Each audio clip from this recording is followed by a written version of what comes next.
Cara, tudo isso daí, toda essa sujeira, todo esse teatro bizarro aí, cara, isso não tem conserto, tem? Então, a gente trabalha, zela para que tenha, né? Mesmo os autores que eu estava citando, porque outro dia eu citei duas crônicas do Lima Barreto, ele tem outras que são mais famosas, mas eu peguei umas do baú. Eles estavam lá dando o diagnóstico da realidade, né, daquilo que acontecia, na esperança também de melhorar, né? Você expressa para ter consciência do problema e para ver quais são as ferramentas que podem ser desenvolvidas. Agora, mesmo para fazer isso, você entra num debate público em que existem as claques dos bandidos, né? As claques dos corruptos, dos lavadores de dinheiro, dos amigos de pessoas que acabam blindando esse pessoal. Então, eles vêm com muita desinformação, tentando bagunçar tudo. A gente faz o trabalho de diagnosticar, de expressar, de cobrar, exigir providência. E é preciso haver sempre uma pressão popular.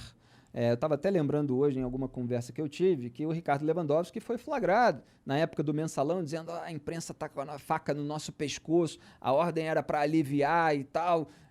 Você vê, porque tem articulação política do bastidor. Mas eles, quando estão pressionados, quando você tem o holofote em cima e tal, é mais difícil. Aí eles tentam adiar, deixar para um momento em que as pessoas estão preocupadas com outra coisa, e aí eles vão passando a boiada deles.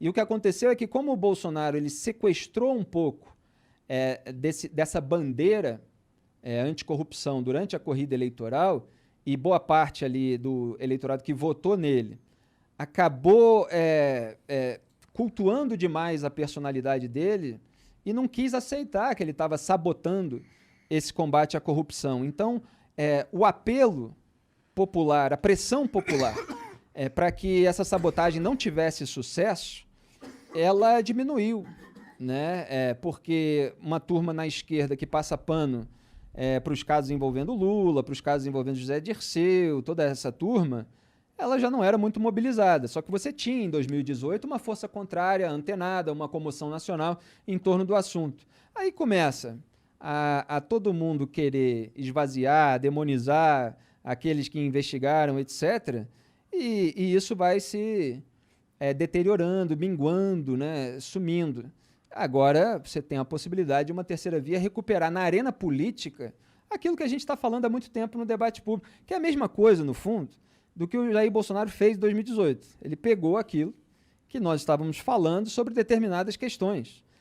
E agora você precisa de uma pessoa que, ao contrário do Jair Bolsonaro, tenha condições de levar à prática essa visão, né? Esse diagnóstico da realidade. Porque, assim, as pessoas das claques, como eu chamo, governistas ou lulistas e tal, elas fingem que não estão acontecendo e as coisas são evidentes. Você aponta etapa por etapa e vai e tem a consequência. Está acontecendo tudo aquilo que a gente estava mostrando que ia acontecer. Sim. A impunidade geral, todo mundo se safando. O Gilmar Mendes, por exemplo, engavetou lá o caso do quadrilhão do PP, engavetou antes de colocar em julgamento. PP é o partido do Arthur Lira, que é o líder, o presidente da Câmara, apoiado pelo Jair Bolsonaro, do Ricardo Barros, do Ciro Nogueira. O Ricardo Barros nem estava nesse caso, era mais Arthur Lira, Ciro Nogueira e outros. E aí ele esperou o Celso de Mello se aposentar para ele pautar, porque ele achava que o Celso de Mello ia votar contra o interesse dele, então ele esperou o Cássio Nunes Marques, indicado pelo Jair Bolsonaro, ganhar a vaga na segunda turma do Supremo, e na segunda turma, que é para onde ele foi, para ele já ter a maioria garantida e aí pautar aquele caso. E o Cássio Nunes Marques foi indicado pelo Jair Bolsonaro, mas é apadrinhado pelo Ciro Nogueira. Você tem a declaração de 2019 do Ciro Nogueira, dizendo assim, que queria o conterrâneo dele, né, porque é do Piauí também, em algum tribunal superior, STJ, o STF, agora vai e tal, e ele ganhou o bilhete premiado, foi para a mais alta corte do país. Chegou lá, o que ele fez? Ele aliviou a barra do Ciro Nogueira, do padrinho dele, daquele que declarava publicamente que queria o Cássio Nunes Marques lá. E aí foi arquivado o inquérito do quadrilhão do PP, que era a ala do PP, que atuava na Petrobras, no esquema de corrupção da Petrobras. Qual que é a influência do Ciro Nogueira com o Bolsonaro? Por que ele consegue fazer com que o aliado político dele ganhe uma posição tão influente como o STF? Por que o Bolsonaro fez isso justamente para o Ciro Nogueira? Bom, primeiro que o Bolsonaro é um deles, né? A gente não pode separar, que é isso que o bolsonarismo tenta fazer muitas vezes, como se é preciso atender e tal. Não, é um deles. 30 um anos know-how ali, né? de rachadinha, 30 anos ali. Ele era do PP. Outro dia, a gente está aqui, uns 6 dias atrás, ele deu um discurso, até viralizou aí nas redes sociais, falando assim, elegeram um cara do Centrão. E meses atrás ele já tinha falado, eu sou do Centrão. E dessa vez que ele falou assim, elegeram um cara do Centrão, ele dá uma risadinha cínica, assim, que é como se ele dissesse para o eleitorado que votou nele, enganei vocês. Porque durante a campanha ele falava assim, nós não integramos o Centrão. Palavras dele, tá? Tem os vídeos aí, já mostrei em vários vídeos que eu fiz, o pessoal volta e meia, espalha no Twitter de novo. Ele falava que se fosse para fazer toma lá da cá, ele não faria e tal. Mas...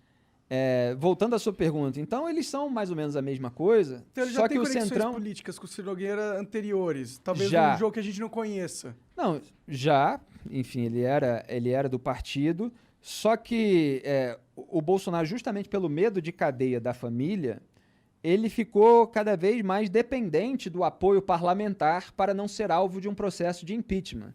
Porque se ele é alvo de um processo de impeachment, ele pode perder o mandato, ele perde foro privilegiado, e perde, para além de tudo isso, o poder de barganha que a caneta presidencial dá.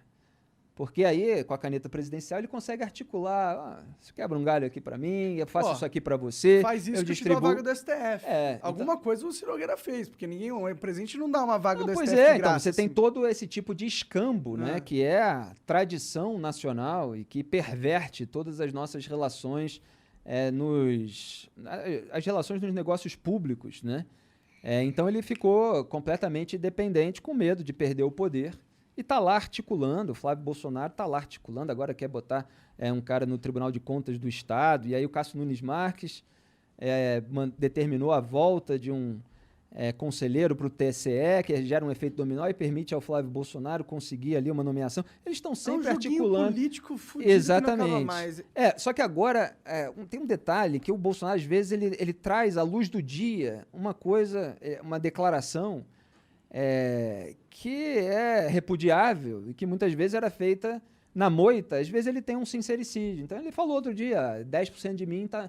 Eu tenho 10% de mim no Supremo Tribunal Federal, que é o Cássio Nunes Marques. Tipo, ele tá lá mesmo para me atender, entendeu? Isso aí depois ele fala isso, ele percebe que falou, ele fala, não é que eu mande no voto dele, mas é que ele tá lá, a gente precisa... mas não são 10%. Ele tem o Gilmar também disposto a ceder aqui para ganhar ali e tal. Só que o Gilmar o tá meio que Toffoli... usando ele. Mas o Cássio Sim, Nunes deve claro. tá usando também, pra Claro, ser sincero. todos estão ali com os seus interesses, mas eles têm muitos pontos em comum, né? Sim. No mundo E ideal, o STF não teria interesse pessoal, né? No mundo ideal. No mundo ideal, tudo seria julgado conforme as provas, né? Não por qualquer tipo de interesse político. Os próprios presidentes escolheriam ministros do Supremo pela sua qualidade, não pela sua fidelidade a eles próprios e aos seus próprios grupos políticos, mas no Brasil, lamentavelmente, há uma outra exceção, assim, um pouquinho, alguém que desvirtua e tal, porque nem sempre você tem aquela figura perfeita, com as características e completamente fiel e tal. Mas, em geral, é isso que eles buscam. E como a sujeira na política adquiriu uma magnitude imensa, as pessoas que têm poder, elas estão querendo quem as blinde, né? E é isso que elas fazem, e se o Bolsonaro ficar aí, ele vai colocar mais ministro para blindá-lo. E tu acha que assim ele como o Lula fez, né?